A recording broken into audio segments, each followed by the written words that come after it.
I think I still have the charisma myth. It's right here, but I think I got rid of the other one, and I'll tell you why. Because that book, How to Win Friends and Influence People, I read it like years ago, and I just remember it feeling very sleazy. Like, Really? yeah, and again, I read it years ago, so I don't remember the specifics, but I remember how it made me feel, Hmm. and it was like I felt like it was just like how to manipulate people, like legit. Like that's what it sound. That's what I remember from it. Right. So what is like the whole premise of the book? It, So there are four types of charisma, and you fall into one that you prefer. And if you're trying to be charismatic, you should lean into your specific type of charisma instead of trying to be like somebody else. yes. Now, the downfalls are that there are situational best practices where certain ones won't work as well, like the authoritative one. And I have this chart up right here because I thought it was actually exceptional. The chart is like um, the cons of kindness is people can be over attached to you, or they won't actually take what you're saying seriously because they think you're over eager to assist. Right. So there's situations in which certain types of charisma will be better, More effective. more effective, Mhm. um, and it may not be the type of charisma that is natural to you. Yep. So imagine you're and let's say you're a first responder. You don't Hmm. want to give off kindness, charisma, or visionary. You need Yeah. authority. Yep. Do 100%. this and do it now because I said to do it. Exactly. You have this confidence piece that you walk into. You project sternness. There, people will listen to you in that moment. It may not carry over longer. Those other ones actually carry over better, but for that specific scenario, that's where you end up. So if you chose a career path that fits your personality, you should kind of like look where you fall and see where those would work best.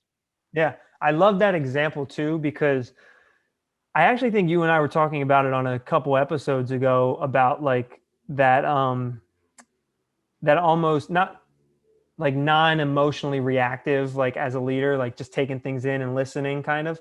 Mhm. And I agree that that is probably like what you should do in 90% of scenarios.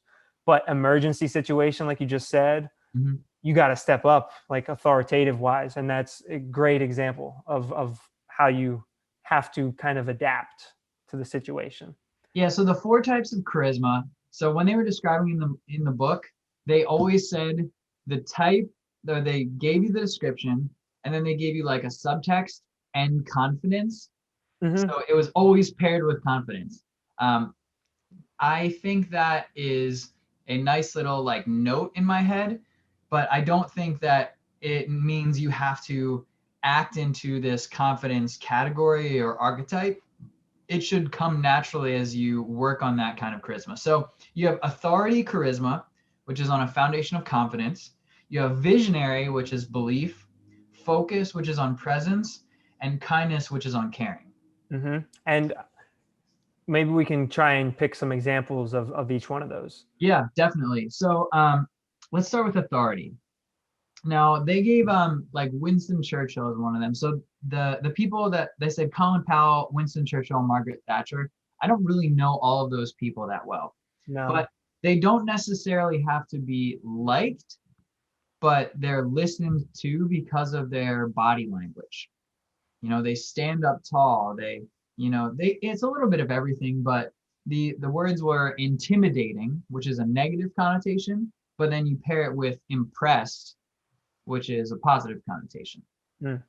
So authoritative works in my mind with, I don't know what the right word is. I don't want to say so, like your underlings, or what would you be like your manager and your what would you call people that are managed? Your employee, Direct. Your directs. your reports. Yeah, yeah, yeah. Yeah, so your manager and your direct. So if you're a manager in an authoritative um, energy type or charisma type, if your directs are motivated in this to get the same goal as you, I think you can consistently hold on to this authoritative belief. Mm. But if they're not, they're just going to feel like you're being a jerk to them because it is a little bit more standoffish because you're giving orders. So to me, this is like the best way that this works is the military. I was just about to say, when I think of authoritative, I definitely think of military situations, or like you said, first responder. Mhm. But learning how to listen or take orders is a super valuable skill, and it can go both ways, right? You get like malicious compliance. Oh, boss said never to do this before 2 o'clock, and then something happens, and you're like, well, it's 1:58. You ordered me not to do it until 2 o'clock, right? So it can go both ways. So this was the one that I like. I'm the weakest in. Me too. I would say that. So this is something that as I progress through my career path, I need to be able to, or I want to be able to summon it when I need it and then put it away. It's not going to be a cornerstone for me just because it doesn't feel right. I think I'm more effective in the other categories. I also think, and maybe again, we both said this is our weakest, so hopefully this isn't completely biased, but unless you're in the military or a first responder or, like an emergency room person, like it's probably least often necessary. Yeah, they gave an example about letting someone go, and this is not the right piece of charisma to pull out as your primary when you have to fire somebody. Right.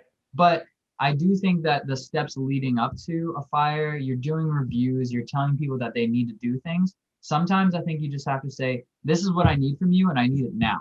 Yeah, for sure.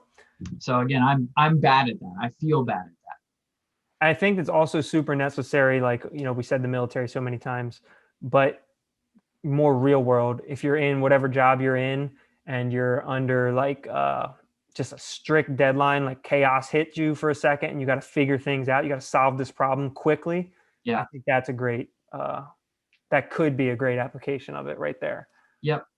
You don't have Yeah. time to debate about the absolute best solution. You just need a solution right now. A solution, right? Yeah. So then you have visionary, and that's Steve Jobs. Elon I would what? Elon Musk too. Elon Musk, Martin Luther King Jr. Hmm. Um, nobody, I would imagine nobody that worked for Steve Jobs said he was nice, No, they would probably say he had a lot of authoritative in him too. right? Probably too much, but he got away with it because he was such a visionary. Yeah, the people wanted what he was selling, whatever it was. Yeah. And I think of the four, this would probably be my third. So we're getting up and up and up in my skill sets. I can be like this when I'm talking to certain people, but for me, I can't summon it at will. This is something that I have to really, really pay attention to and call it in. So this is hard work for me. Same. And this is potentially like the idea of it is to get people to believe in what you believe in, Mhm. basically. And so this could be the most powerful version. Yeah. Because if you can make them believe it and feel strongly about it for themselves, then they don't even need you anymore to be pushing them because they're bought in. So in the book, the example that they had was the Jim Jones and the mass suicides. Yep. But I think there's a more relevant Biden. case, right, of the riots. Biden. Oh, I thought, oh, okay. Sorry. No, I'm kidding. Biden, right, right. So like, yeah, the whole election fraud thing. It's a visionary. It's a belief. It's The whole cult of Trump. right, right. The whole cult of Trump. So we just lost at least 70 million of our listeners, I think. Yeah. Well, yeah. 70 million of them. All right. But we got like 10 other million left. I think that's enough. But yeah, so that's a much better, more current case study. You know, the belief is that we're going to save America. You don't need the evidence and you don't need logic and there's no objectivity to it. It's just, I feel their energy and how much they want this to come into fruition. So this is blind following.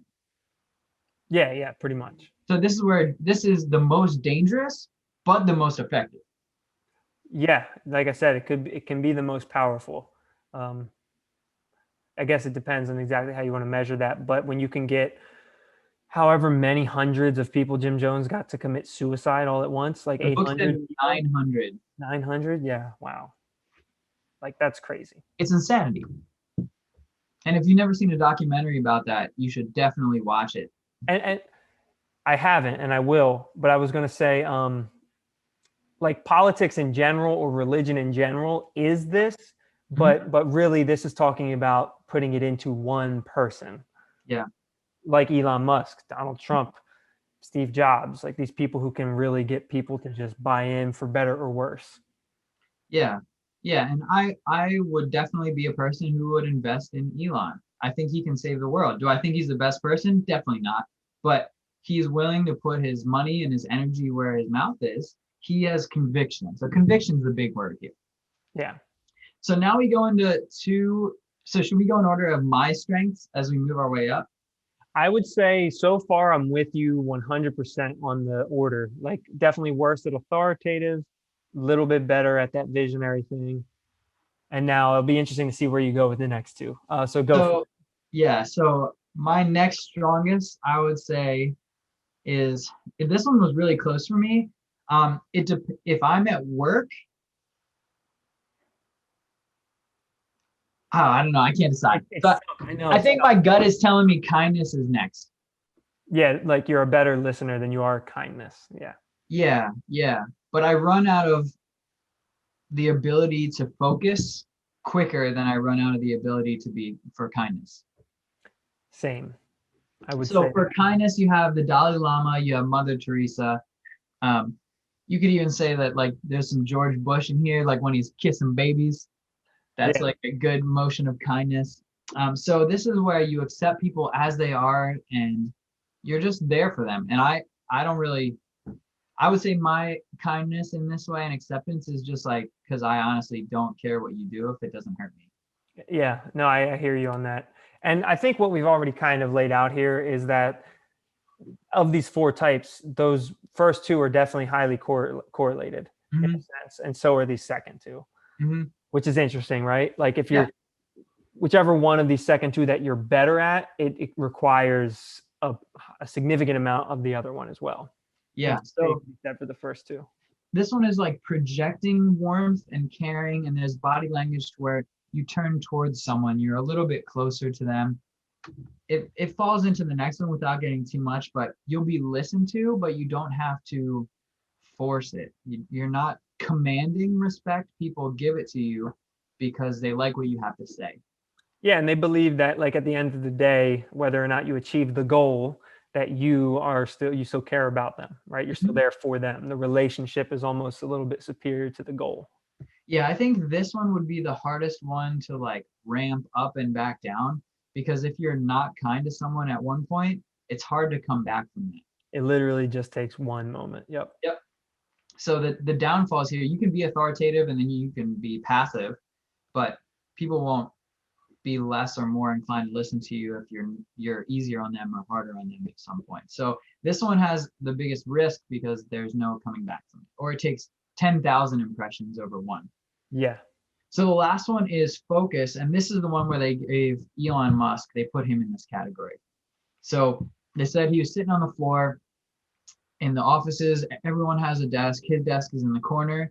When he's behind his computer monitors, you talk, he's ignoring everything. The second he steps away from that work, whatever is there in front of him, he is 100% tuned in on. Hmm.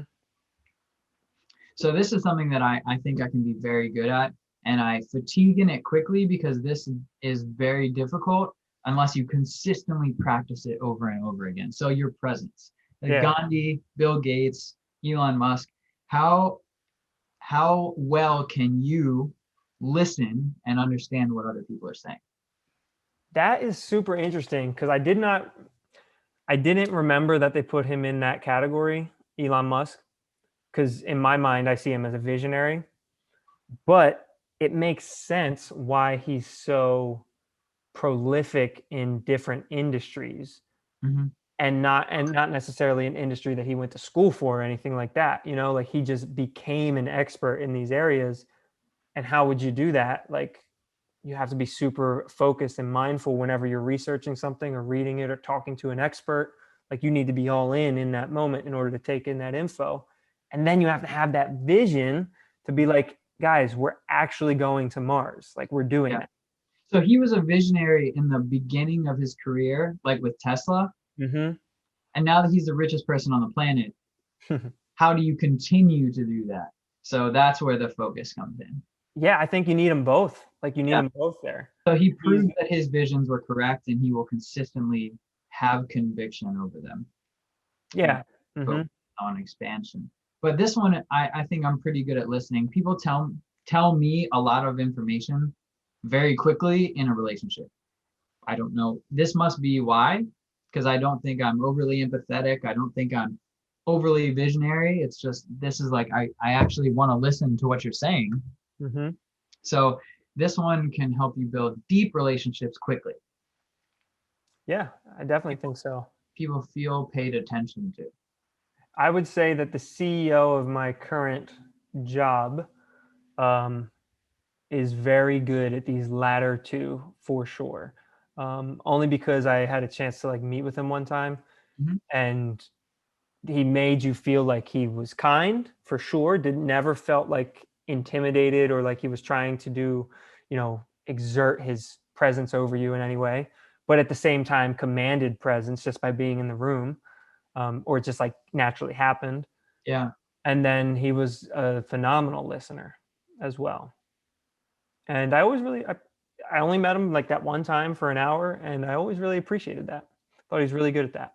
Yeah, I see the C-suite or the executive suite as focus charisma if they're truly effective at being leaders, because you can't be authoritative over people who like they're not inspired or motivated to work and impress you. They don't care about that. They just do what they're told because you said to do it. Right. So the book did say that authoritative hampers creativity. Yeah, yeah, I could see that for sure. That's where you like do it this way, not because it's the right way, but because it needs to be done, and this is how I'm telling you to do it. Exactly. No, I've been there. I've felt that way before, when I'm like, all right, I'm just going to do this because Mhm. that's the way they want it done. I think this is dumb, but like this has to be done. You know what I mean? Right, And right. then you don't come up with a better solution or anything like that.